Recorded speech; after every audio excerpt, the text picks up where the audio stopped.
Nós estamos no momento, num roteiro de abordagem, onde nós estamos procurando esclarecer para a pessoa para que ela entenda o sacrifício de Jesus na cruz, substituto em nosso lugar.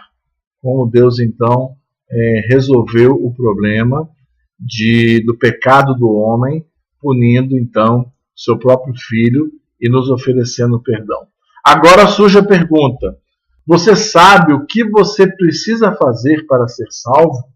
Espere a pessoa responder.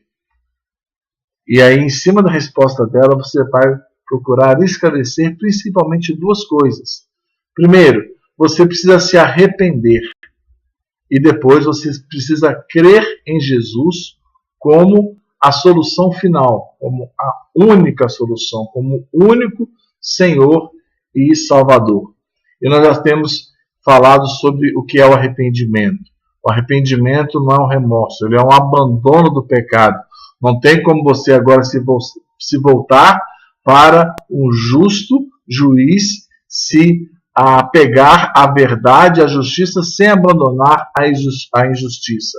E o que caracteriza a conversão do pecador é que antes de ser convicto do pecado e responder ao arrependimento, ele amava o pecado e odiava a Deus. Agora, o Espírito Santo está fazendo uma tal obra no coração dele, tirando aquele coração de pedra, insensível, colocando uma convicção do pecado, colocando agora o próprio, sendo atraído para a justiça de Deus, que é o amor de Deus, a sua misericórdia que nos leva ao arrependimento. Então, arrepender-se agora é se voltar para obedecer, se voltar para a vontade de Deus. É tomar uma decisão de entrar num caminho de arrependimento. Se antes ele roubava, agora a sua inclinação, a sua decisão, ou Deus o está atraindo para não roubar mais.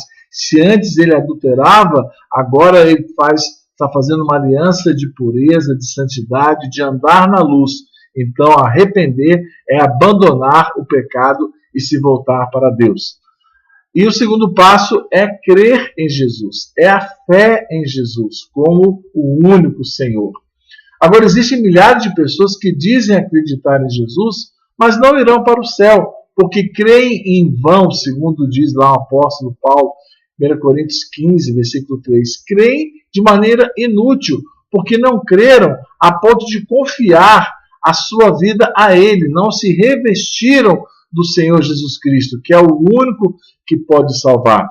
A Bíblia diz: crê no Senhor Jesus Cristo e será salvo, tu e tua casa. Não é apenas intelectualmente concordar com a mensagem de salvação, mas é um crer para a obediência, é um crer se submetendo ao senhorio de Jesus Cristo. É uma novidade de vida, é um novo e vivo caminho de arrependimento, de negar a si mesmo. Esse é o caminho que nós somos chamados. Os cristãos, eles eram conhecidos como a seita do caminho, porque eles estavam agora trilhando o caminho da obediência. Deixa eu fazer uma comparação. Imagine que nós dois estamos fazendo uma viagem de avião, quando de repente o piloto anuncia que os motores da aeronave estão com defeito, que ela está perdendo a altitude e que rapidamente e não tem mais nada a fazer. O piloto informa para nós dois também que existe um paraquedas de emergência embaixo de cada assento. Nós dois olhamos debaixo do assento e vemos que ali existe realmente um paraquedas. Nós acreditamos que eles estão ali porque nós estamos vendo o paraquedas. Agora o avião continua a perder a altitude quando a tripulação abre as portas do avião, ordenando a todos que saiam o mais rápido possível. E nesse momento, vamos supor que eu coloco o paraquedas e salto do avião. Mas se você, nesse mesmo momento, não coloca o paraquedas e salta do avião também, qual de nós dois vai sobreviver à queda? Eu que pulei com o avião ou você que pulou sem o avião? Mas se nós dois acreditávamos no paraquedas, por que um foi salvo e o outro não foi salvo? Então estou contando essa história para mostrar que só acreditar no paraquedas não é o suficiente para salvar a pessoa. Você tem que acreditar e tem que confiar no paraquedas a ponto de crer que ele funcionaria, e já que você acredita que ele ia funcionar, você ia colocar o paraquedas nas costas antes de saltar do avião. A mesma coisa acontece com Jesus. Muitas pessoas acreditam em Jesus, creem nele, mas não se revestem do senhorio, não colocam Jesus como dono das suas vidas. Por isso Paulo adverte: revistam-se do Senhor Jesus Cristo. O que Deus quer que você faça, e quando nós falamos de arrependimento e fé em nosso Senhor Jesus Cristo, é que você abandone, se arrependa de uma vez por todas dos seus pecados, coloque a sua fé em Cristo como seu único Senhor e Salvador, e aí então caminhe com Ele, ande com Ele como o seu dono, como Senhor da sua vida.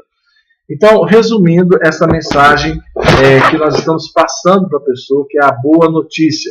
Existe um só Deus, que é um Deus justo, santo, sábio, criador, soberano. Nós fomos criados por Ele e devemos adoração a Ele. Mas todos nós somos pecadores e quebramos de maneira constante a lei de Deus. E são exemplos de pecados: mentir, furtar, pegar algo emprestado e não devolver, produzir ou comprar, possuir material pirata, fruto de roubo, furar fila, colar na prova. Outro exemplo de desobedecer a lei de Deus é desobedecer aos pais, usar o nome de Deus de maneira desnecessária, ou seja, em vão, cometer adultério, ou de maneira física ou em pensamento, odiar alguém, que a Bíblia compara isso com assassinato, aquele que odeia seu irmão é um assassino. Então nós pecamos em palavras, em ações, em atitudes, em pensamentos, em omissões. Por exemplo, a ingratidão é um pecado. Por isso, por causa desses pecados, nós nos tornamos inimigos de Deus. Mas Deus é um Deus de infinito amor. E Ele enviou o seu Filho Jesus Cristo para viver uma vida perfeita, sem pecado, e sofrer na cruz em nosso lugar, para poder satisfazer a justiça de Deus, para Ele se tornar justo e justificador daqueles que têm fé em Jesus.